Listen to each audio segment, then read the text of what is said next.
ચોખ્ખું આવે બસ।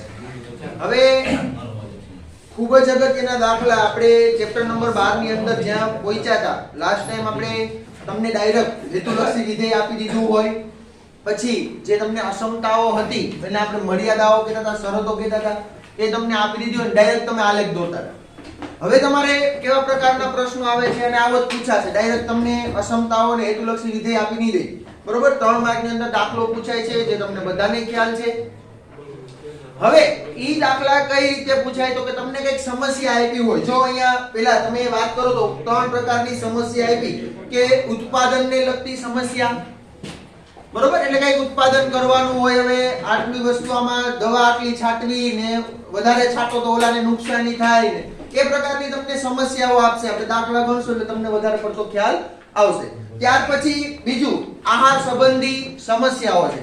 આહાર સંબંધી સમસ્યાઓ એટલે કોઈ પણ એક વસ્તુ બનાવવામાં આવે, બરોબર, તો એટલા પ્રમાણમાં વિટામિન ની જરૂર પડે, બરોબર, જે આપણે વસ્તુ નાખે વિટામિન એ આટલા પ્રમાણમાં નાખો, વિટામિન સી વિટામિન બી ના આટલા પ્રમાણમાં નાખો, તો એ આહાર સંબંધી આપણને સમસ્યાઓ છે, બરાબર।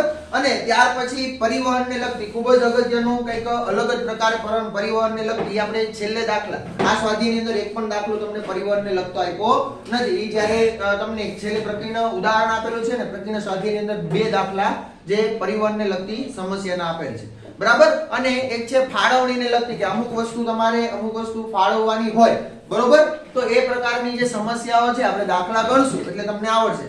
તમને લોકોને કોયડો આપ્યો છે એને ઉકેલીને તમારે હવે તો કે સમસ્યા છે એને પેલા કેમાં ફેરવશું આપણે તો કે ગાણિતિક સ્વરૂપમાં ફેરવતા આવડે એટલે આપણને બધાય દાખલા આવડે, બરાબર। ખાલી આટલું જ નવીન આવ્યું, બાકી આગળનું જે કરતા હતા એ જ કામ કરવાનું છે।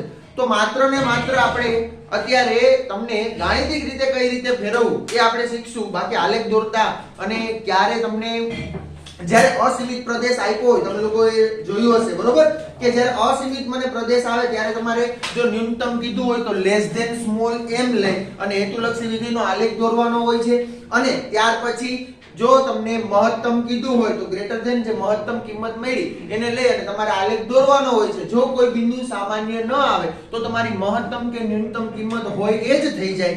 જો કોઈ બિંદુ સામાન્ય આવે, બરાબર, તો તમને મહત્તમ કે ન્યૂનતમ કિંમત મળતી હોય નહીં, બરાબર। આવું આપણે જોયું હતું લાસ્ટ ટાઈમ। તો હવે આપણે આગળ વધીએ તો પહેલું ઉદાહરણ છે ઉદાહરણ નંબર 6। આહાર સંબંધી સમસ્યા આપી છે તમને, કઈક આહાર સંબંધી સમસ્યા, જે બી વસ્તુ આપી, બરોબર, એટલા તમે રફલી લખશો એટલે તમને ઓટોમેટિક ખ્યાલ આવશે કે શું કામ કરવાનું। પેલા એવું કીધું એક આહાર વિજ્ઞાની આહારના એક મિશ્રણમાં વિટામિન એ ના ઓછામાં ઓછા 8 એકમ, એટલે વિટામિન એ ઉમેરવું છે, બરોબર, એક આહાર છે એમાં ઈ કેટલું ઓછામાં ઓછું 8 એકમ હોવું જ જોઈએ। ત્યાર પછી એવું કીધું કે વિટામિન સી ઓછામાં ઓછું 10 એકમ હોવું જોઈએ, એનો મતલબ 10 અથવા 10 કરતા વધારે હોય તો ચાલે, પણ 10 થી ઓછું થવું જોઈએ નહીં। શબ્દો પકડજો એટલે એક પણ દાખલાની અંદર કાંઈ પ્રોબ્લેમ પડશે નહીં। ત્યાર પછી બીજું એવું કીધું કે એવી રીતે 2 પ્રકારના ખોરાક મિશ્રણ કરવા ઈચ્છે છે। આહાર એ 2 એકમ પ્રતિ કિલોગ્રામ વિટામિન એ અને 1 એકમ પ્રતિ કિલોગ્રામ વિટામિન સી ધરાવે છે, અને આહાર 2 છે ઈ કેટલું તો કે આટલું ને આટલું ધરાવે છે, તમને એવું આપ્યું છે। આહાર 1 નો ખરીદ ભાવ પ્રતિ કિલોગ્રામ દીઠ 50 રૂપિયા છે। આહાર 1 છે ઈ પ્રતિ કિલોગ્રામ દીઠ કેટલા રૂપિયા છે? 50 રૂપિયા, અને આહાર 2 છે એનો ખરીદ ભાવ છે પ્રતિ કિલોગ્રામ દીઠ 70 રૂપિયા। તો આ પ્રશ્નને સુરેખ આયોજનના પ્રશ્ન તરીકે મિશ્રિત આહારનો ખર્ચ ન્યૂનતમ કરવા માટે ગાણિતિક સ્વરૂપમાં દર્શાવો। આપણે શું મેળવવી છે એની ન્યૂનતમ કિંમત। તમને ખર્ચ કેવો કરવો છે? ન્યૂનતમ, તો જ વધારે નફો થાય ને, ખર્ચ ન્યૂનતમ થાય તો જ વધારે નફો થાય। હવે તમને અહીંયા ક્યાંય બી આપણે કહીએ છીએ કે તમને જે માંગ્યું છે કેટલું ઉમેરવાનું, તો કોઈ માઈનસમાં તો ઉમેરશે નહીં, એટલે હંમેશને માટે અણઋણ મર્યાદા પ્રત્યેક દાખલાની અંદર આવશે। જો કોઈ આ ભૂલી જાય તો x greater than or equal to 0 y greater than or equal to 0 લઈ લેવાનું। તો પહેલા તો તમારે ધારવું પડશે, બરાબર, કે તમને જે આહાર એક પ્રકારનો આહાર છે, બરોબર, એમાં કેટલા કિલોગ્રામ છે તમે ઉમેરશો, અને ત્યાર પછી જે બીજો આહાર છે 2 નંબરનું તમને આહાર કીધું છે, બરાબર, એનો ઈ છે કેટલા કિલોગ્રામ લેવામાં આવે છે તો ઈ તમારે પહેલા ધારવું પડે। તો x કિલોગ્રામ આહાર 1 હું સૌપ્રથમ ધારીશ એક્ઝામ્પલ નંબર કેટલાનું છે? 6, બરાબર, 6 છે ને? યસ। તો ધારો કે x કિલોગ્રામ આહાર 1 અને y કિલોગ્રામ આહાર 2 લેવામાં આવે છે. બરાબર, આવું કીધું. x કિલોગ્રામ આહાર 1 અને y કિલોગ્રામ આહાર 2 લેવામાં આવે છે. ત્યાર પછી આપણે એક ટેબલ બનાવવાનું પ્રત્યેક દાખલાની અંદર, તો જ તમને કેવું પડશે, વધારે પડતું સરળ પડશે. હવે અહીંયા તમને વિટામિન જે પ્રકારના આહાર કેટલા પ્રકારના છે, 2 પ્રકારના. તો હું એક ટેબલ બનાવું જેને આધારે તમને ખ્યાલ આવશે. અહીંયા આહાર લખું છું. આહારના પ્રકાર કેટલા છે, 1 અને 2.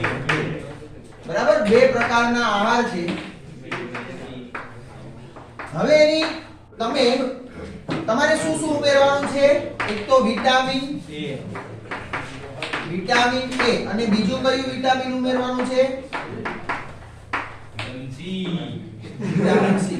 બરાબર, ચાલો ત્યાર પછી આગળ જોઈએ. હવે તમને પ્રત્યેક માટે કઈક જરૂરિયાત આપી છે. બરોબર, કેટલી જરૂરિયાત છે એના માટેની વાત કરી છે. તો પહેલેથી તમે દાખલો વાંચતા જાઓ, બરોબર, અને ત્યાર પછી એટલે રકમ વાંચતા જાઓ, ત્યાર પછી બધી માહિતી છે આની અંદર નોટ કરતા જાશો. તો જ્યારે તમે વાત કરો તો સૌપ્રથમ વિટામિન A ના ઓછામાં ઓછા 8 એકમ, એટલે અહીંયા લખું છું જરૂરિયાત. બરાબર, વિટામિન A ની ઓછામાં ઓછી જરૂરિયાત કેટલી છે? 8 એકમ. ઓછામાં ઓછા 8 એકમ.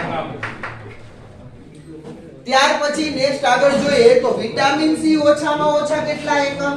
10 એકમ. ઓછામાં ઓછા 10 એકમ. ત્યાર પછી આગળ જોઈએ તો તમને એવી વાત કરી કે 2 પ્રકારના ખોરાકનું મિશ્રણ કરવા ઈચ્છે છે.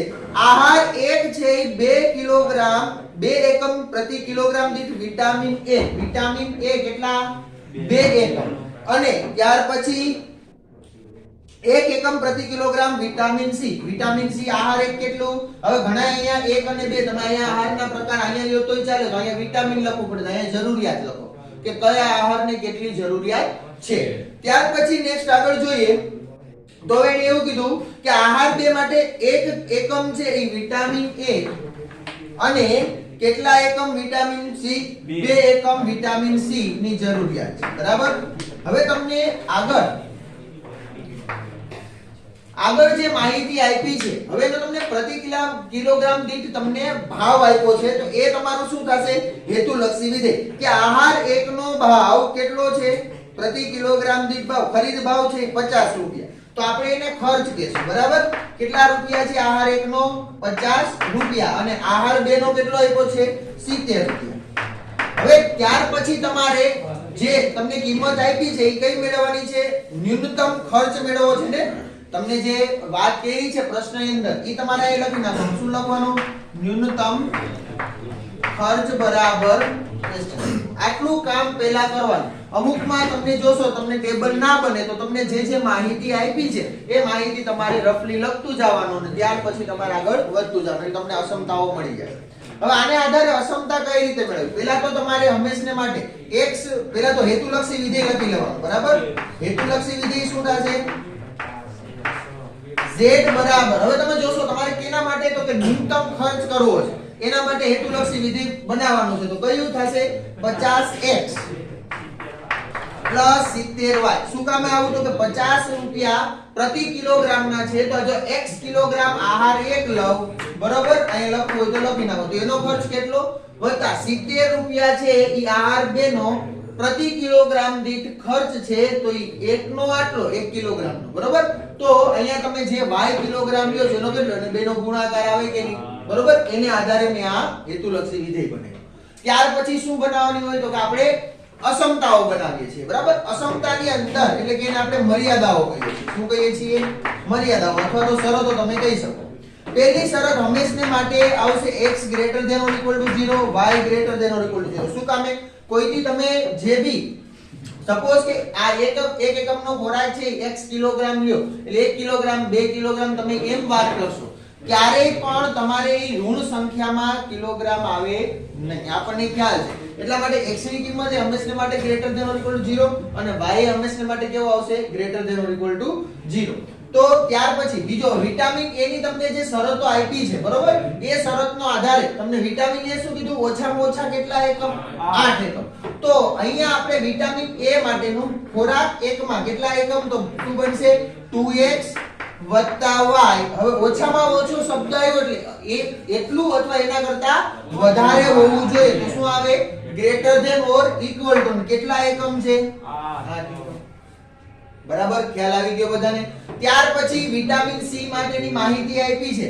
તો x યુનિટ 1 એકમ એટલે કે 1 ગુણ્યા x કરો એટલે x થશે, વત્તા 2 યુનિટ y એટલે કે 2y, અને ઓછામાં ઓછું જ કીધું છે એટલે કેટલો આવશે, greater than or equal to કેટલા, 10. તો આ તમને અસમતાઓ મળી ગઈ. આ અસમતાઓને તમારે ઉકેલવાની છે. બરાબર, અસમતાનો ઉકેલ મેળવી લ્યો એટલે તમને જે એની ન્યૂનતમ કિંમત મળતી હોય એ તમને મળી જશે. બરાબર, તો તમને ટેક્સ્ટ બુક ની અંદર બાકીનું જે કામ છે એ આપ્યું છે, ઉદાહરણ જોશો એટલે તમને કેવો પ્રદેશ મળે છે, અસીમિત પ્રદેશ મળશે. આનો પ્રદેશ કેવો મળશે, અસીમિત. ઓછામાં ઓછાનો મતલબ સમજજો, જે તમને અહીંયા આપ્યું હોય વધુમાં વધુ આપ્યું હોત તો less than or equal to આવે. શું કામ એ, તો કે અહીંયા મને એટલું અથવા એના કરતા વધારે હોવું જોઈએ. તો આ એના 8 જેટલું અથવા એના કરતા કેવું, વધારે થવું જોઈએ.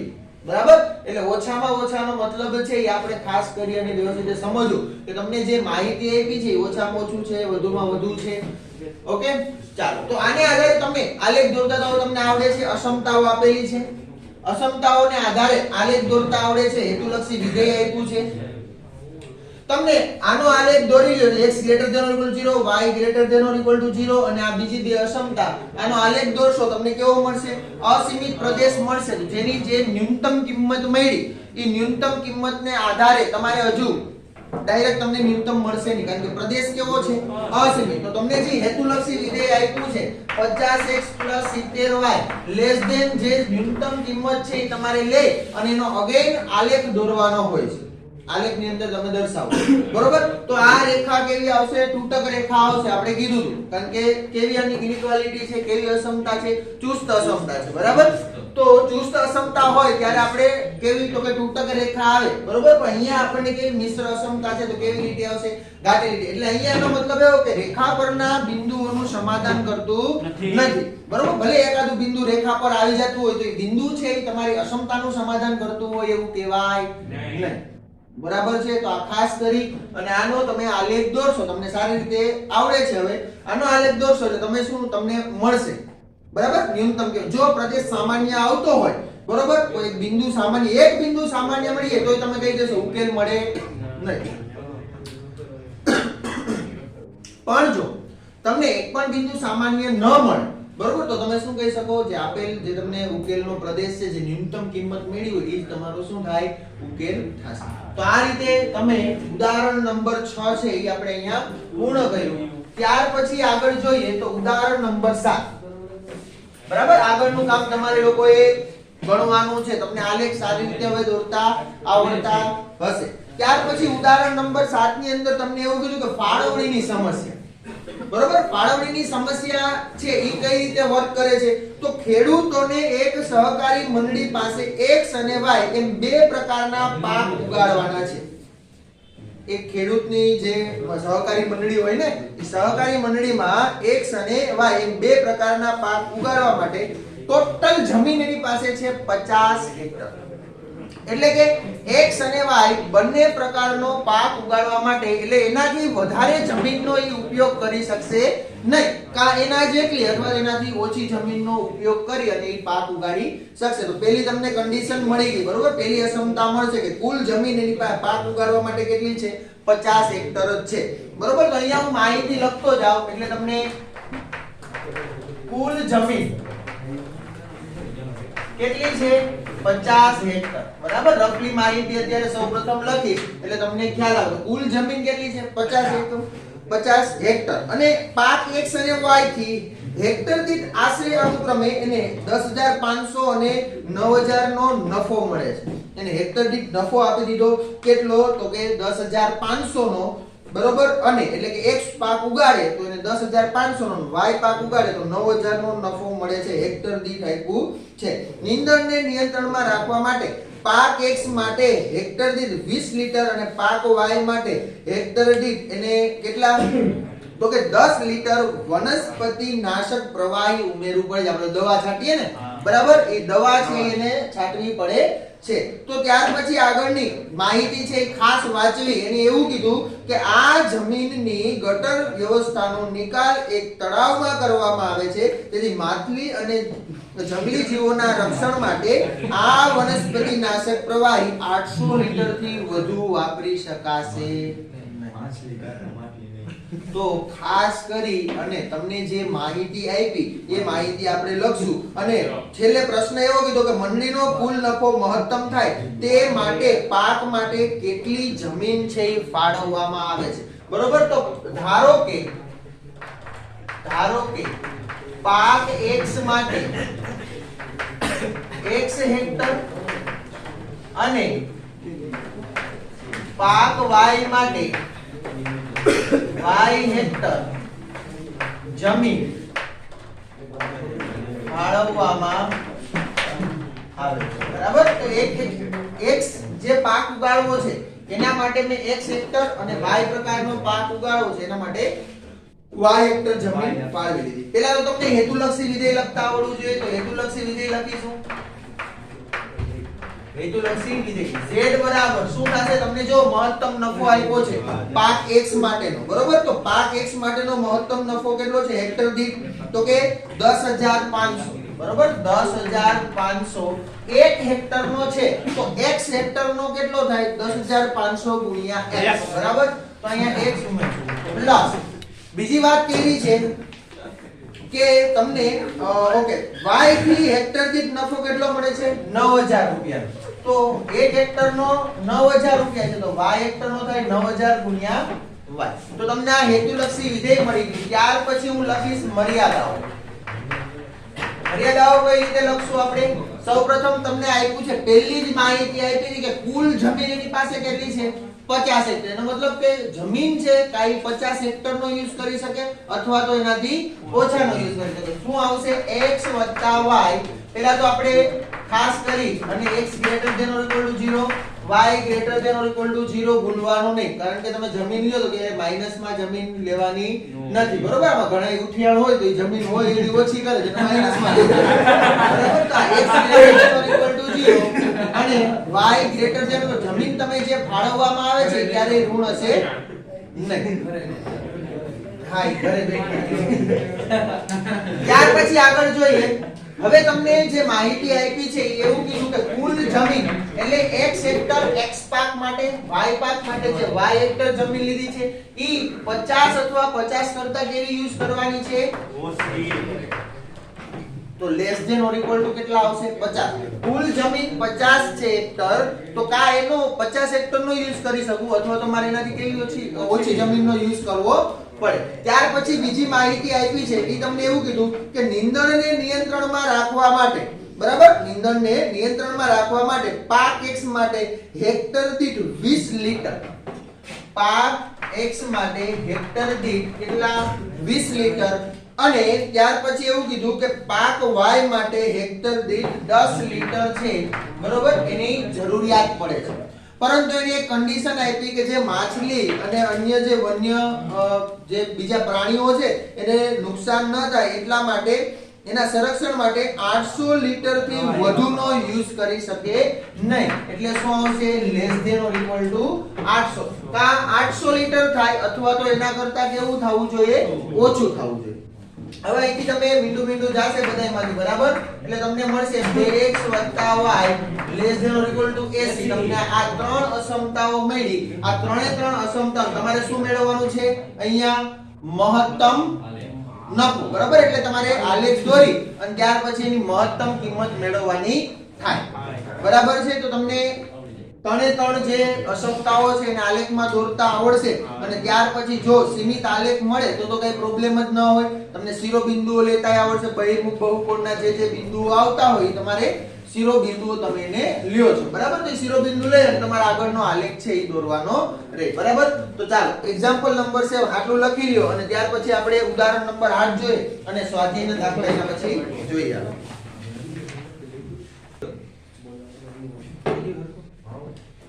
ચાલો ત્યાર પછી ઉદાહરણ નંબર 8 છે એની અંદર આપણે જોઈએ તો તેને ઉત્પાદનને લગતી સમસ્યાનો એક દાખલો આપ્યો છે. તેમાં કીધું છે કે એક ઉત્પાદક છે એ એક વસ્તુના બે મોડલ A અને B બનાવે છે. મોડલ કેટલા બનાવવાના છે? બે. તો આપણે સૌપ્રથમ જે રીતે હમણાં ટેબલ બનાવ્યું હતું એ જ રીતે આપણે ટેબલ બનાવશું. બરાબર, અહીંયા લખશું મોડલ. કેટલા પ્રકારના? A અને B, બે પ્રકારના મોડલ બનાવશું. ત્યાર પછી આગળ જોઈએ તો એવું કીધું એક નંગ મોડલ A બનાવવા માટે એને લોખંડના કામની મજૂરી માટે 9 માનવ કલાકો અને મટાડવાની ક્રિયા માટે 1 માનવ કલાકોની જરૂરિયાત પડે છે. તો લોખંડના કામ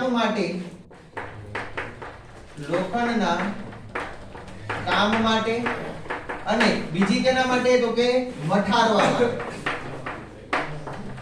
જે માનવ કલાકોની જરૂરિયાત પડે છે, બરોબર, એ આપણે અહીંયા લખશું. અને ત્યાર પછી અહીંયા જે તમને એક જરૂરિયાત આપી છે, બરોબર, કે એનાથી બહાર તમારે જવાનું નથી, તમે છેલ્લે લખશો. તો હવે તમને જે માહિતી પેલા આખી રકમ વાંચવાની ભાઈ, ખાસ કરી અને આ પ્રકારના દાખલા હોય ડાયરેક્ટ આપણે કામ કરવા મને રકમ આખી વાંચો તો પછી તમને ખ્યાલ આવશે કે મને કઈ માહિતી કેવી રીતે આપેલી છે. ત્યાર પછી એવું કીધું કે જે નંગ મોડલ એક નંગ મોડલ B બનાવવા માટે લોખંડના કામની મજૂરી માટે 12 માનવ કલાકો અને મઠારવાની ક્રિયા માટે 3 માનવ કલાકોની જરૂર પડે છે. તો લોખંડના કામની મજૂરી અને મઠારવાની ક્રિયા માટે અનુક્રમે મહત્તમ 180 અને 30 કલાકો ઉપલબ્ધ છે. તમને એની કંઈક મર્યાદા આપી દીધી કે વધારામાં વધારે મહત્તમ કલાકો છે એ 180 અને 30 માનવ કલાકો ઉપલબ્ધ છે. તો ઉત્પાદકને મોડલ A ના એક નંગ પર કેટલા રૂપિયાનો? 8000 અને મોડલ B ના એક નંગ ઉપર 12000 નો નફો મળે છે. તો મહત્તમ નફો મેળવવા માટે સપ્તાહ દીઠ A પ્રકારના કેટલા નંગ અને B પ્રકારના કેટલા નંગ મોડલનું ઉત્પાદન કરવું પડે? તો આપણે ધારી લેશું કે ધારો કે A પ્રકારના X મોડલનું, ધારો કે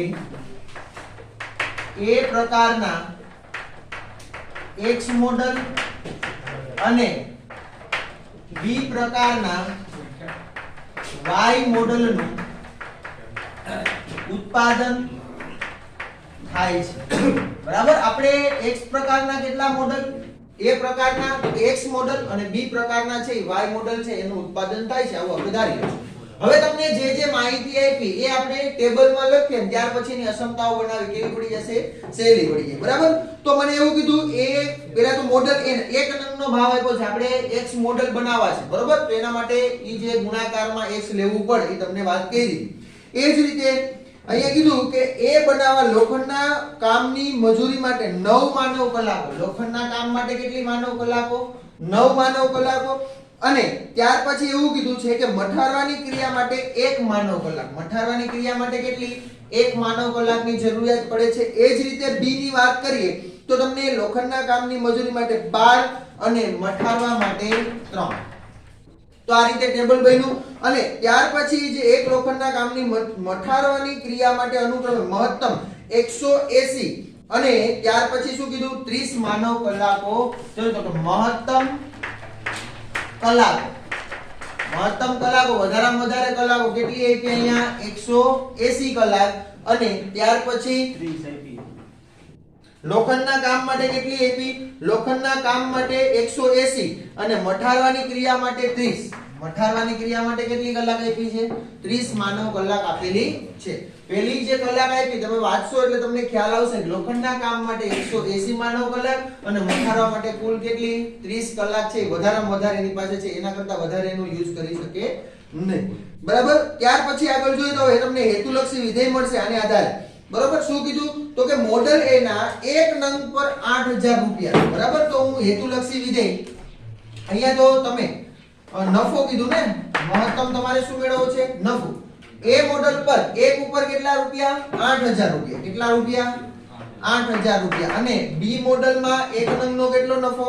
12000 રૂપિયાનો નફો છે. ત્યાર પછી તમારે શું મેળવવાનું છે?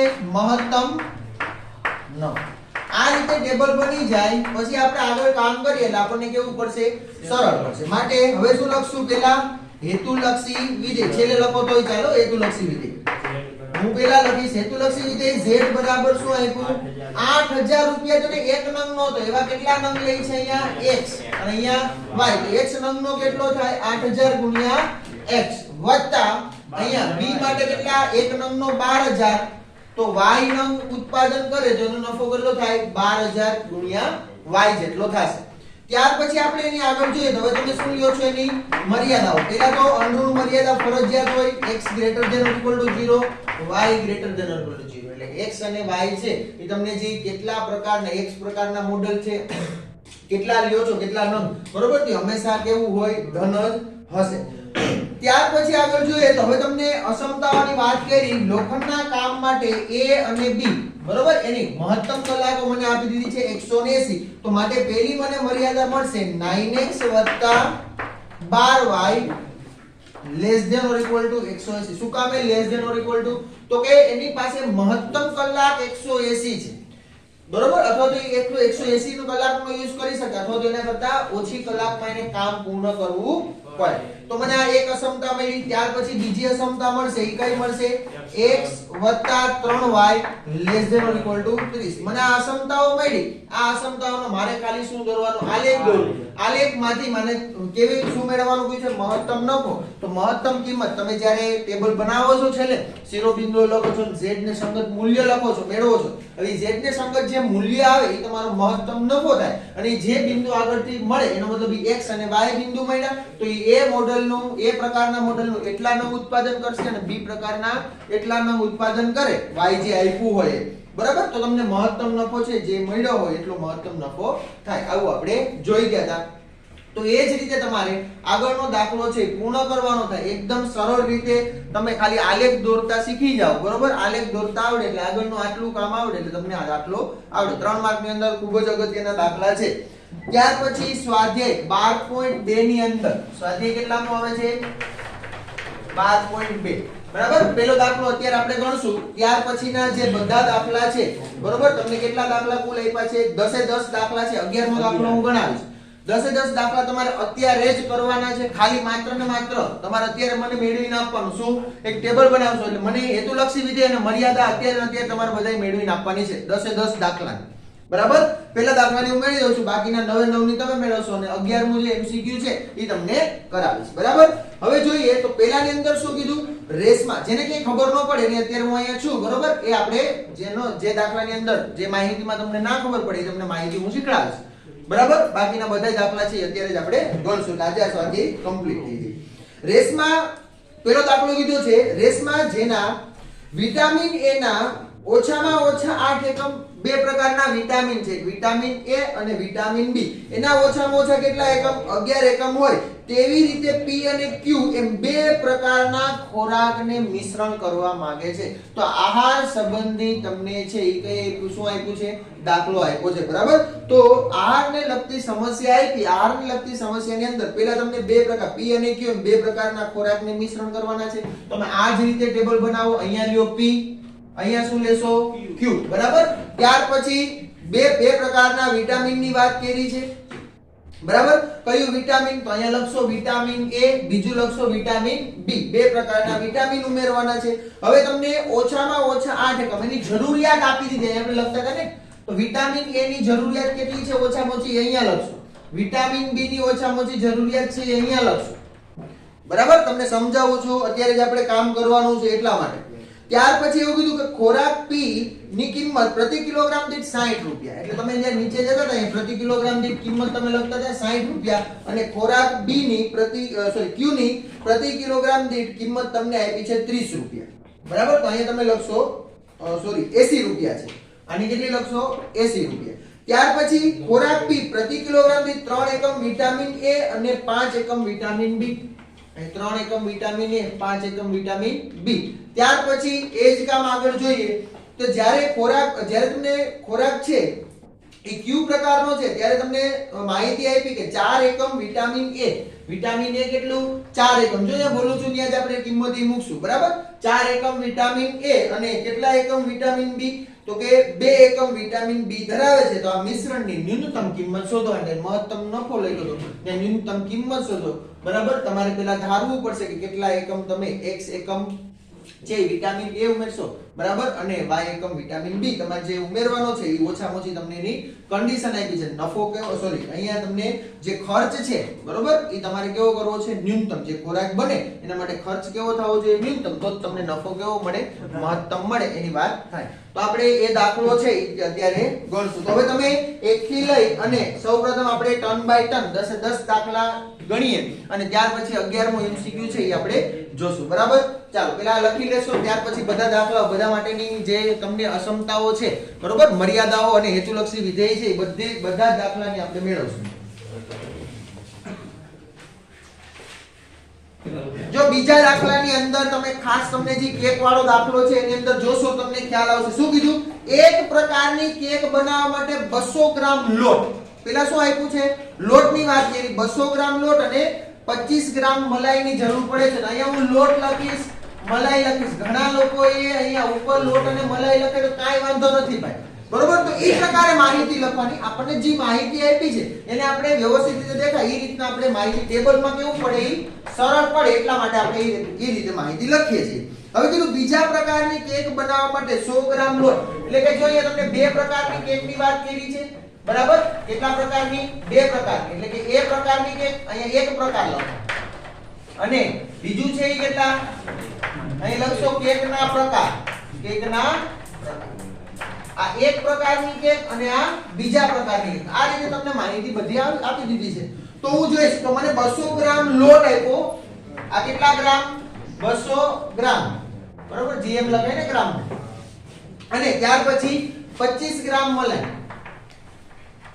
બરાબર. અને ત્યાર પછી એવું બીજા પ્રકારની કેક બનાવવા માટે આ બીજા પ્રકારની કેક, જો અહીંયા એક પ્રકાર ને બીજો પ્રકાર આમ લખ્યો હોય તો એ રીતે માહિતી લખવાની બરાબર. તો પહેલા પ્રકારની કેક અહીંયા શું આપ્યું છે તમને, કેટલા આપ્યા, 100 ગ્રામ લોટ. કેટલા ગ્રામ લોટ, 100 ગ્રામ લોટ આપ્યો અને 50 ગ્રામ મલાઈ.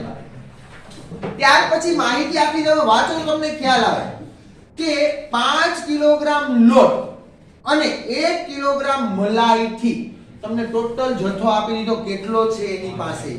5 કિલોગ્રામ લોટ, લોટ કેટલો છે 5 કિલોગ્રામ અને મલાઈ કેટલી છે 1 કિલોગ્રામ. એટલે એને ગ્રામમાં ફેરવવા પડે કારણ કે આ બધું કેમાં છે, ગ્રામમાં. એટલે મારે આને પણ કેમાં ફેરવવું પડે, ગ્રામ. તમારી પાસે વધુમાં વધુ આટલી માહિતી છે, વધુમાં વધુ પ્રકાર કયો કે મારી પાસે વધારે લોટ કેટલાનો યુઝ કરી શકું, 5000. કા એના કરતા ઓછામાં બની જાય તો મને કઈ વાંધો નથી, તો અમુકનું સારું રહે ને, એના કરતા ઓછામાં બને.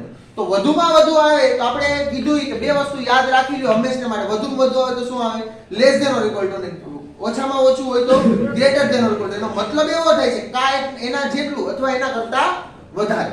ત્યાર પછી માહિતી એવી આપી કે મલાઈથી વધુમાં વધુ કેટલી કેક બનાવી શકું. તો એક પ્રકારની x કેક બનાવું, બીજા પ્રકારની y કેક બનાવું તો ટોટલ કેટલી, તો આ તમારે મહત્તમ કીધું, મહત્તમ બનતી કેક બરાબર કેટલી, x y. એટલે મને એવું કીધું વધુમાં વધુ કેટલી કેક બનાવી, તો અહીંયા મને x + y જેટલી વધુમાં વધુ કેક બનાવી શકું.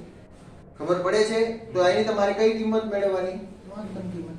એકદમ ઈઝી વસ્તુ છે. ખાસ કરીને આ x અને y તમને હેતુલક્ષી વિધેય z છે, z બરાબર. z શું થશે, z બરાબર x + y થશે. એને કારણ કે કેક કેવી બનાવી, આટલી માહિતીમાં થઈને જેટલી વધારે કેક બને ને એટલી બનાવી છે. તો x અને y ની કિંમત આવે એ તમને કેક બનશે. આટલી કેક એક પ્રકારની અને આટલી કેક જે y ની કિંમત મળે એટલે બીજા પ્રકારની. પણ તમને જે મહત્તમ નફો મળે એટલી કિંમત બનાવે તો તમને મહત્તમ વધુમાં વધુ જે મહત્તમ નફો થાય અથવા તો જે કે વાતચીત કરી હોય તમને જે પૂછ્યું હોય એની મહત્તમ કિંમત મેળવવાનું બરાબર. એકદમ સરળ છે. ખાસ કરી અને ધ્યાન આપશો એટલે કઈ વાંધો આવશે નહીં.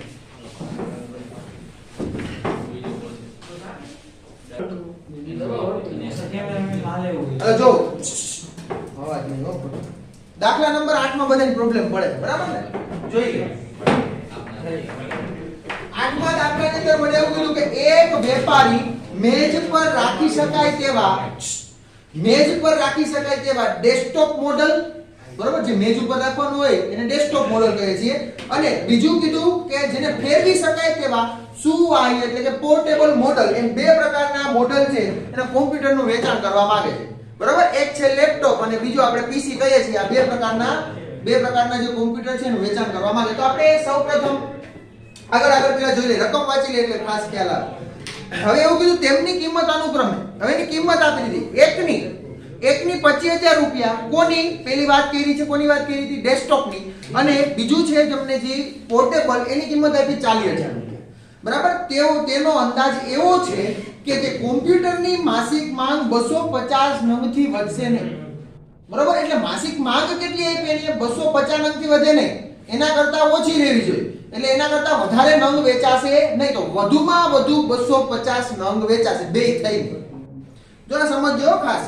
મેજ પર રાખવાના કોમ્પ્યુટર દીઠ નફો 4500 રૂપિયા અને સુવાય કોમ્પ્યુટર દીઠ 5000 રૂપિયા નફો હોય, 70 લાખથી વધુ રોકાણ કરવા માંગતો નથી. એની પાસે વધારેમાં વધારે રૂપિયા કેટલા છે?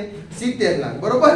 તો તેને મહત્તમ નફો મેળવવા માટે દરેક પ્રકારના કેટલા કોમ્પ્યુટરનો સંગ્રહ કરવો પડશે? તો ધારો કે ડેસ્કટોપ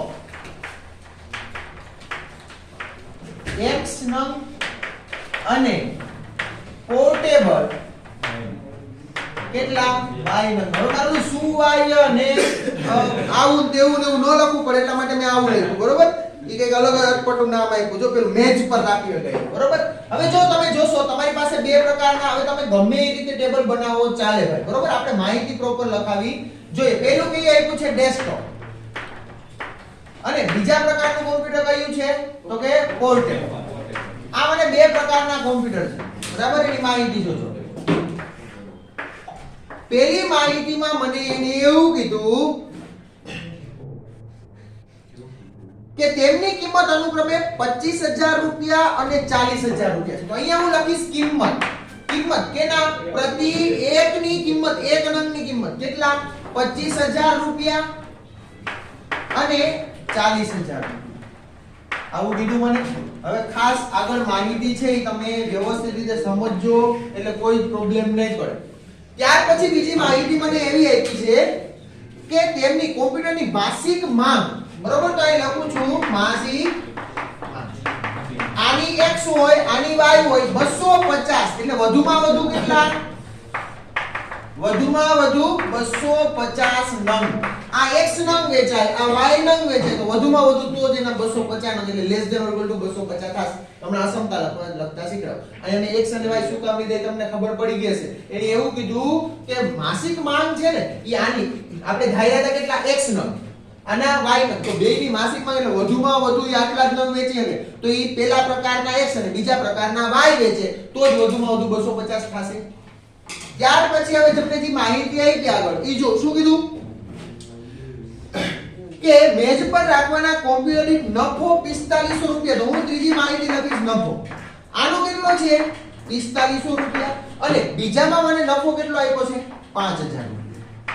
આ નફો કેટલો? અને તમારે મેળવવું છે મહત્તમ નફો. શું મેળવવું છે? મહત્તમ નફો.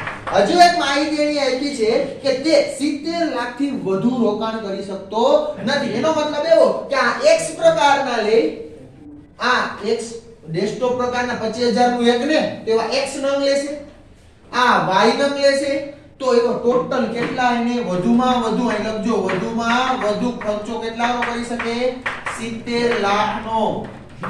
વધુમાં વધુ 70 લાખ રૂપિયાનો ખર્ચો કરે, એનાથી વધારે એની પાસે રૂપિયા છે નહીં. બરોબર? તો આટલી તમને માહિતી છે. આને આપણે નામ આપીએ જરૂરિયાત.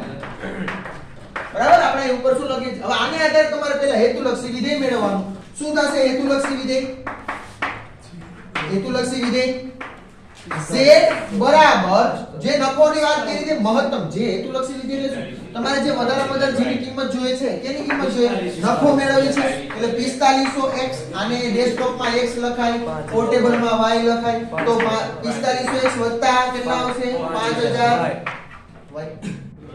ત્યાર પછી બીજી માહિતી તો બે વન અસમતા મળશે. એને આપણે શું કરીએ છીએ? મર્યાદાઓ કહીએ છીએ. બરોબર? અથવા તો શરતો પણ તમે લખી શકો. શું આવશે પહેલી મર્યાદા? x greater than or equal to y greater than or equal to 0.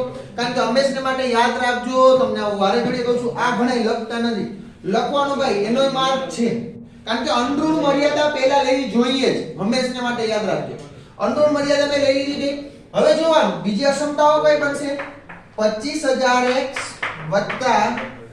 40,000y હવે વધુમાં વધુ કીધું એટલે શું આવે એના કરતા ઓછું થવું જોઈએ less than or equal to 70 lakh બરાબર એ ઉડાડવાનું નોંધ કરવાનું જેટલા મીંડા ઉડે જે કે કોમન આવતું હોય તમારી રીતે કામ કરજો ત્યાર પછી બીજું એવું કીધું શું ટોટલ એની પાસે માસિક માંગની વાત કરી એટલે ખાલી બીજી અસંખ્ય લખજો શું આવશે x y વધુમાં વધુ 250 નંગ એટલે બેય થઈ અને કા 250 નંગ વેચી હશે અને કા એના કરતા ઓછા વેચી હશે પણ કોઈ 250 થી વધારે નંગ એનાથી વેચાણા નથી એની કેપેસિટી જ નથી કે એના કરતા વધારે વેચી શકે કે એની માંગ જ નથી એટલી બધી બરોબર તો એટલા માટે મર્યાદા તમને બીજી આ મળી તો આ રીતે તમને મર્યાદાઓ મળી 1 2 3 મર્યાદાઓ મળી બરોબર આ બધી મર્યાદાઓનો ઉકેલ મેળવવા આલેખમાં એટલે તમને હવે જવાબ ખાસ કરીને પછી તો આગળનું જ કામ છે મને આ મળી ગયું પછી તો આપણે આગળના સ્વાધ્યાયમાં જે કરતા એ જ કામ કરવાનું બરાબર છે